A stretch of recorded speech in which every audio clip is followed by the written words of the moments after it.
ॐ शान्ताकारं भुजगशयनं पद्मनाभं सुरेशं विश्वाधारं गगनसदृशं मेघवर्णं शुभाङ्गं लक्ष्मीकान्तं कमलनयनं योगिभिर्ध्यानगम्यं वन्दे विष्णुं भवैहरं सर्वलोकैकनाथम्।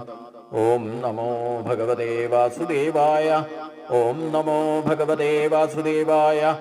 ॐ नमो भगवते वासुदेवाय। ओम श्री कृष्णाय परब्रह्मणे नमः। सभी सज्जनों को भगवान का नाम से, ओम मोहन जी का नाम से सादर प्रणाम।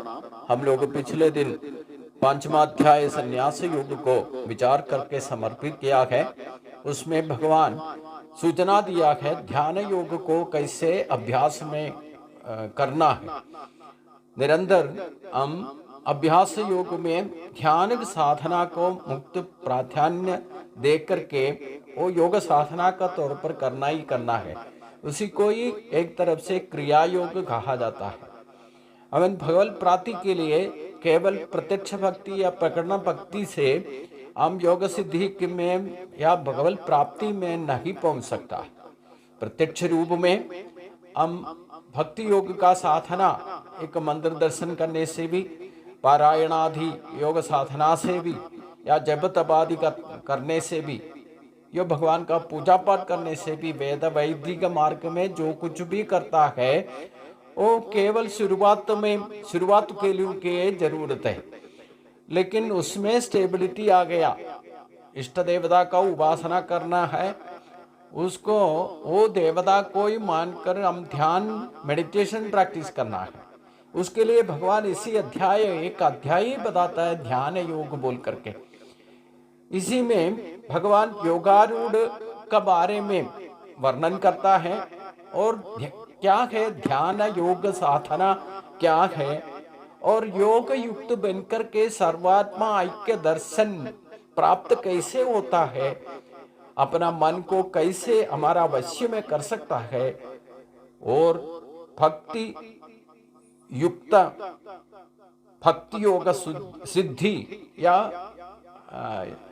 एक भक्त कैसे बनकर के युक्त भक्ति में कैसे आकर के अपना कर्तव्य कर्म को ठीक तरह से आत्मशुद्धि करने लायक कर्मयोगी कैसे बन सकता है, उसका श्रेष्ठता क्या है, इसी अध्याय में बताया जाता है।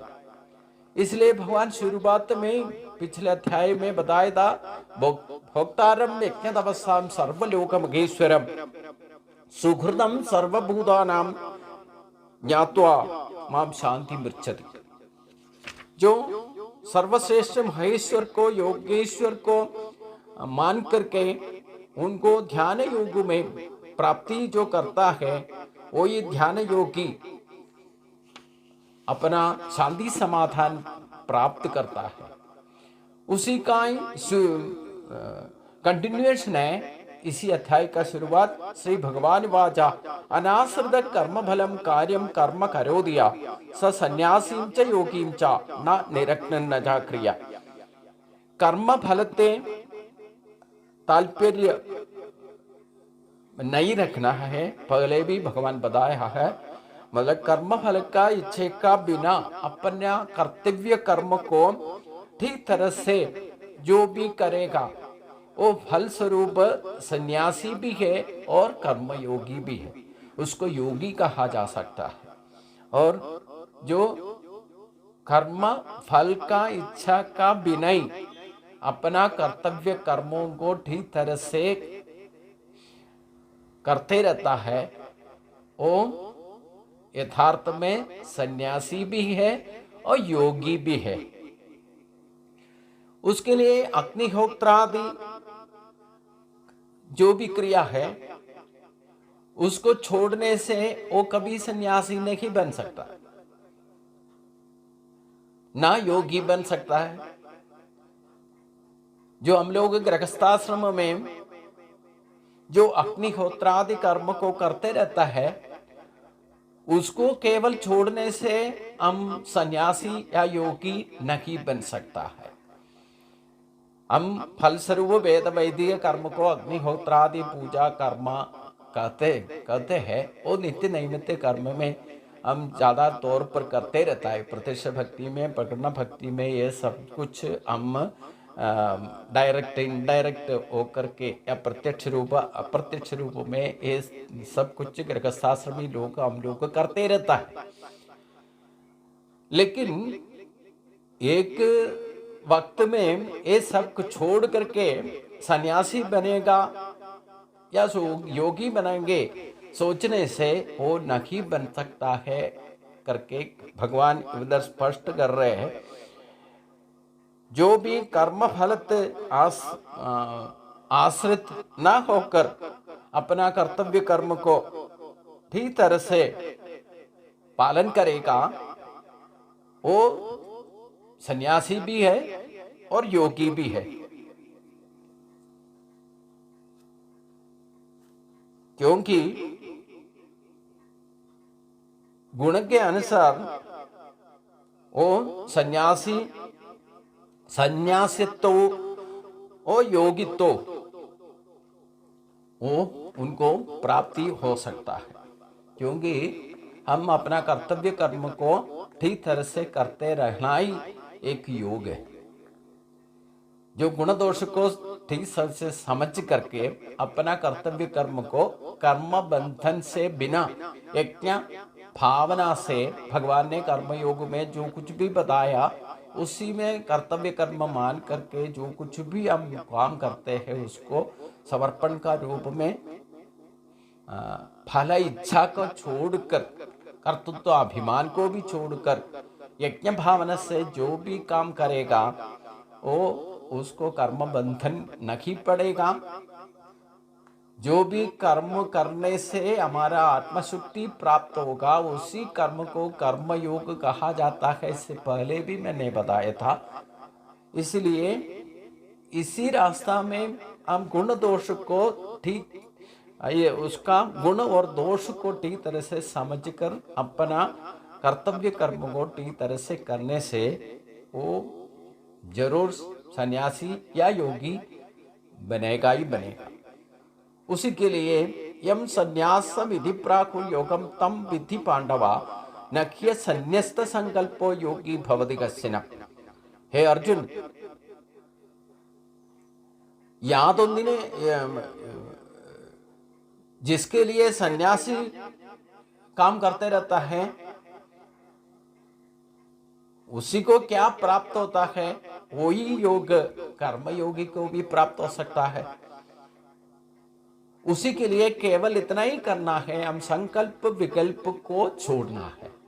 संकल्प विकल्प मतलब व्यर्थ विचारधारा में हम जाता है और बाकी विषयों का बारे में हम रमित होकर के उसके पीछे जाता है। और खास बात यह है, हम भक्ति में जाता तो भगवान अलग है, मैं अलग है, ईश्वर बाहर बैठता है या और कहीं ऊपर बैठता है करके हमसे दूर मानता है। हम अलग है और ईश्वर अलग है करके जीवात्मा परमात्मा को व्यत्यस्त भाव में, भेद भाव में हम देखते हैं। इसको द्वंद्ववाद बोलते हैं। इसको एक ही में, उसी को विकल्प बोलता है। मतलब एक होना चाहिए, एक ही रहने, एक ही से विकास होकर के दो दिखाई देता है।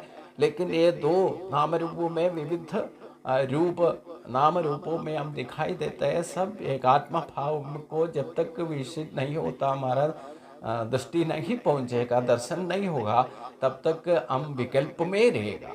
इसलिए हमारा वर्त संकल्पों को और विकल्पों को जब तक छोड़ेगा नहीं तब तक वो योगी भी या सन्यासी भी नहीं बन सकता। उसको ठीक तरह से कर्म बंधन का बिना कर्तव्य कर्मों को कर करके कर्म शुद्धि में प्राप्त भी नहीं हो सकता।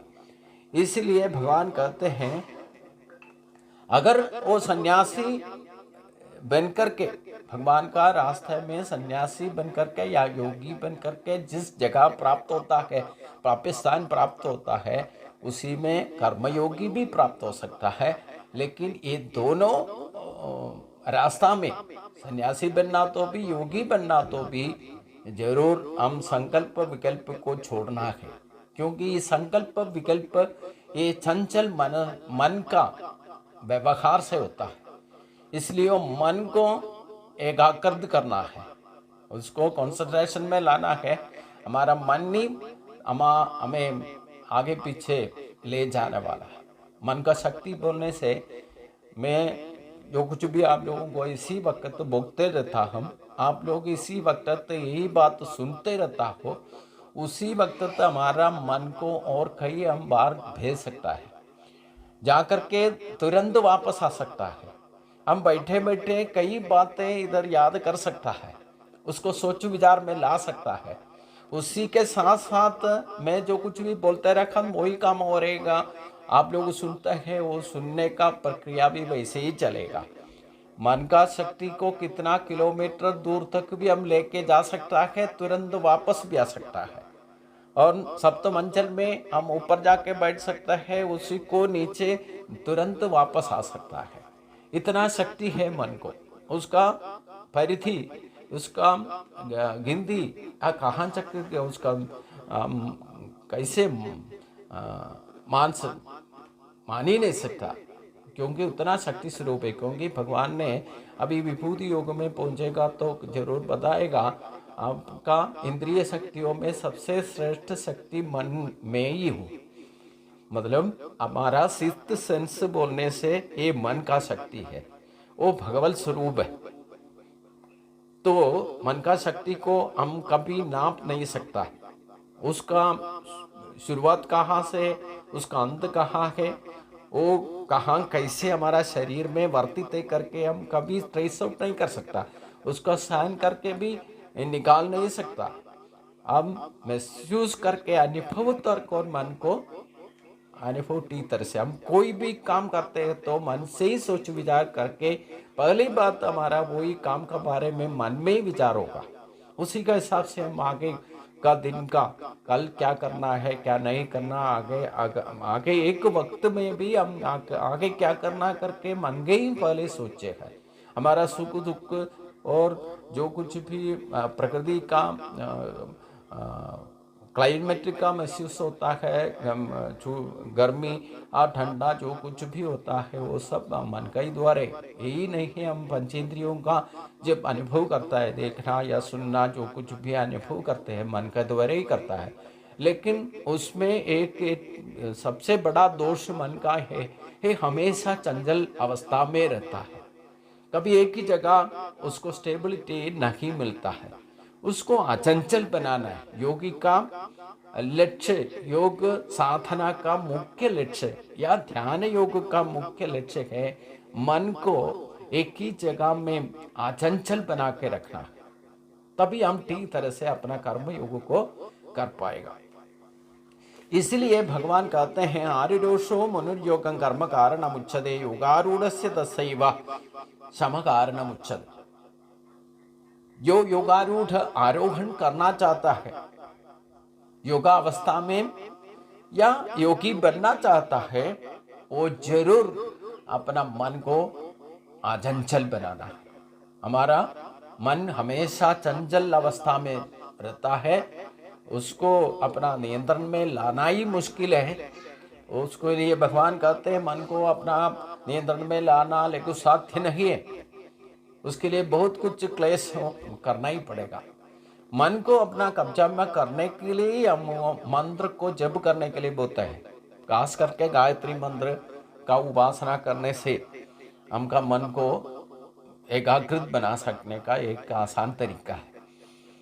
मंत्र बोलने से भी मन त्राण यदि मंत्र है, तो मन को त्राणन करके, जैसे पालाजी को माथन करके उसके अंदर से क्या क्या निकाल दिया, वैसे ही हमारा मन को मंथन करके पालाजी मंथन का द्वारा आसुरी भाव को और देवी के भाव को उसको मंथन करके उसके अंदर से मोती मोती का ज्ञान निकलेगा।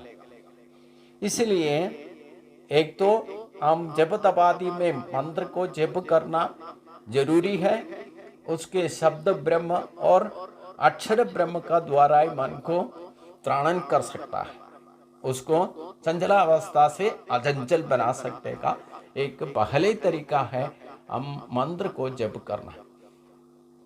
और दूसरी बात है हम ध्यान योग में जाना है, मतलब मेडिटेशन करना है।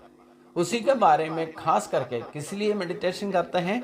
हमारा 3 तरह का हमारा स्वभाव में प्रकृति का शरीर मिला हुआ है, उसी के साथ में हमारा जो मूल प्रकृति का माया का बंधन में आवरण हमारा आत्मशक्ति को कवच बना कर रखा है, उसको तोड़ना है। उसको तोड़ने के लिए तमस का और रजोगुण का और सत्व गुण का 3 कवच है, उसको भेदने से ही हमारा आत्मशक्ति को प्रभाव प्रकाशित होगा। उसके लिए खास करके मेडिटेशन हम अभ्यास करना है। उसके लिए भगवान कहते हैं यही योगा अवस्था योगारूढ़ जो भी आरोहण करना चाहते हैं या योगी बनना चाहता है, उस मुनि उस आदमी जरूर एक तो निष्काम कर्म करना है और योग उसका मन को शांत बनाना है, उसको सम काम क्रोधादि विषयों से या विचार विकारों से चित्त विक्षेपों से मुक्त होना है। इसलिए योग की बोलने से या योग कहने से चित्त वृत्ति निरोध पतंजलि महर्षि उसका मोटिवेशन में बताता है। योग क्या है करके बताता है तो शुरुआत में बताता है चित्त वृत्ति निरोध बोले से हमारा इंद्रियों को अपना कब्जा में ला करके मन नियंत्रित होगा, तभी उधर बुद्धि में स्टेबिलिटी आएगा। जिसका बुद्धि में प्रज्ञता स्टेबिलिटी अवस्था में होगा तभी उसको 3 कवच को भेज करके आत्मशक्ति को प्रकाशित कर सकता है। उसके लिए यदाहिन इंद्रियार्थेषु न कर्म सुनिश्चिते सर्वसंकल्प संन्यासी योगारूढ़स्तदुच्यते। अब योगारूढ़ बनना चाहता है तो हमारा चित्त विक्षेप को चंचल अवस्था को मन को अचंचल बनाना है, उसके लिए निश्चय करना है, उसी के लिए इंद्रियों का नियंत्रण करना है और जरूर अपना कर्तव्य कर्मों को ठीक तरह से फल इच्छे का बिना ही काम करने का कोशिश भी करना है। और बाह्य विषयों से जो इंद्रिय विषयों से उसके लिए उसी प्राप्ति के लिए जो कुछ भी काम करते हैं उसको आसक्ति नहीं होना चाहिए। जो इंद्रिय विषयों में हमें बंधित रखने वाला जो भी बाह्य विषयों को छोड़ने के लिए पहले भगवान बताया योगारूढ़ बनना चाहता है, ये योगी बनना चाहता है, हमारा इंद्रियों विषयों से भोग सुखों के पीछे भौतिक शक्ति के पीछे भागदौड़ करना बंद करना है, उसमें कभी आसक्ति नहीं रखना है और सर्व संकल्पों को विकल्पों को त्याग करना है। उसी को योगारूढ़ कहा जाता है। जो भी ध्यान निष्ठा हासिल करने वाला इंद्रिय बाह्य विषयों से संबंधित अपना मन को नहीं लेके जाएगा, इसी अवस्था को सम कहते हैं।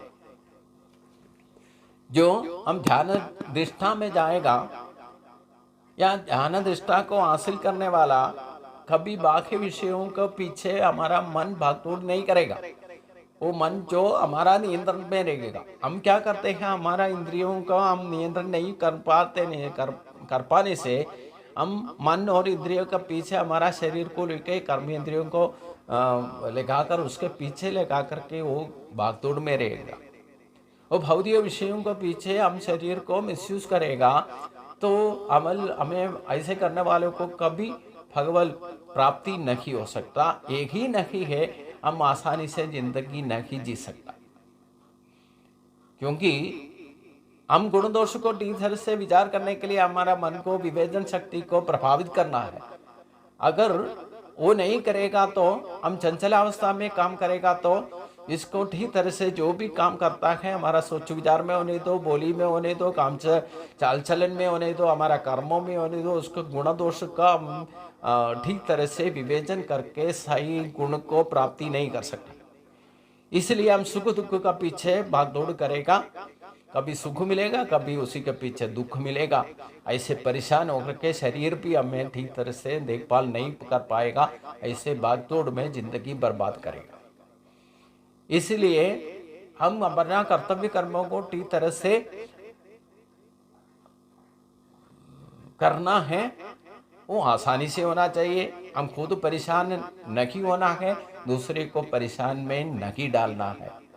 इसलिए ठीक तरह से, इसलिए भगवान दूसरा अध्याय में बताया था, हमें बताया था ना सूझी तुम्हार खसी, किसी को कभी भी दुखी होने का जरूरत ही नहीं है। भगवान ने जो कुछ हमें दिया हुआ है उसको ठीक तरह से पालन पोषण करने के, उसको उसका प्रभाव में हम जीने से कभी हमें दुखी होने का जरूरत ही नहीं है। सब कुछ हमने भगवान दिया हुआ है ऑलरेडी, वो देने वाला नहीं गया, हमें ऑलरेडी दिया हुआ है। उसको हम ठीक तरह से ना समझ पाया, ना उसको यूज नहीं करते। उसके लिए पहले क्या करना चाहिए भगवान बता रहे, उत्थरेद आत्मना ना उत्थरेद आत्मनात्मानं न आत्मान वसादेन आत्मैव आत्मनो बंधुर आत्मैव विरात्मना। जो आत्म शक्ति को हमारा शक्ति से, आत्मा शक्ति से उसको सजीव करना है, प्रभावित बना है। जो आत्म शक्ति को सजीव करेगा उसका आत्मा, उसका सबसे नजदीक मित्र या सुहृत बन सकता है, उसका बंधु बन सकता है। अगर उसको ठीक तरह से हम ऊपर उठा करके सजीव करके उसको अपना कर्मों में यूज नहीं कर सकता है, तो हमारा ही शत्रु वही आत्मा बन जाएगा। इसलिए आत्मा संरक्षण हमारा सबसे बड़ा कर्तव्य है।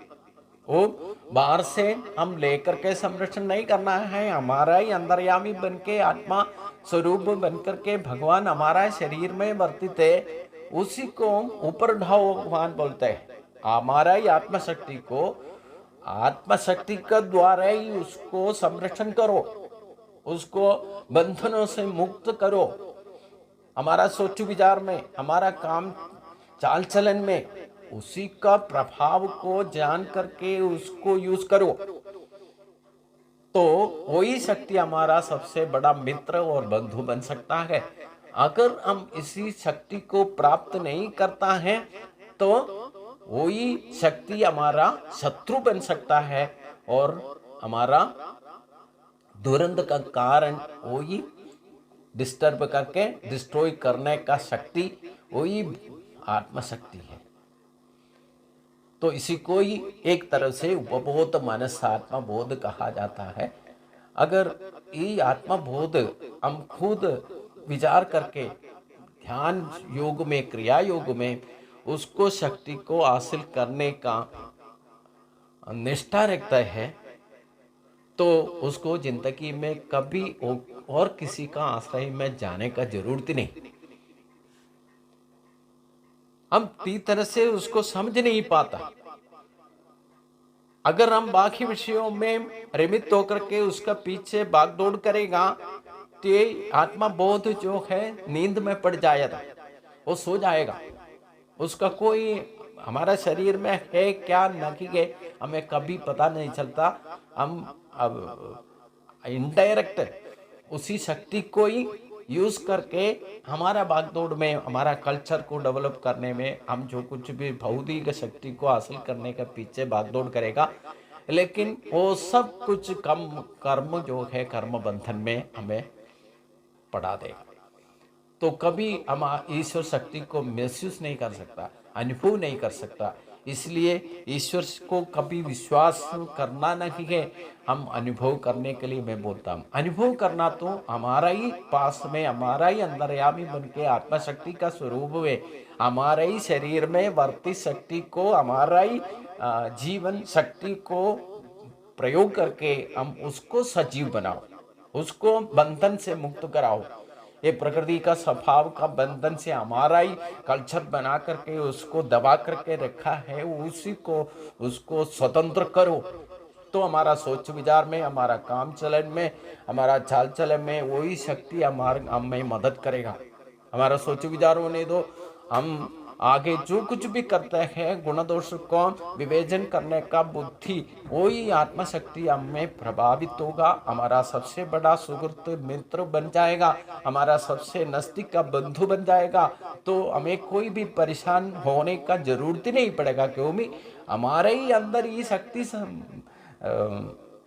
लगा करके भगवान हमें जन्म दिया है। ये सही बात को हम ठीक तरह से समझ नहीं पाता, इसलिए हम लोग ऐसे भागदौड़ करते रहते हैं।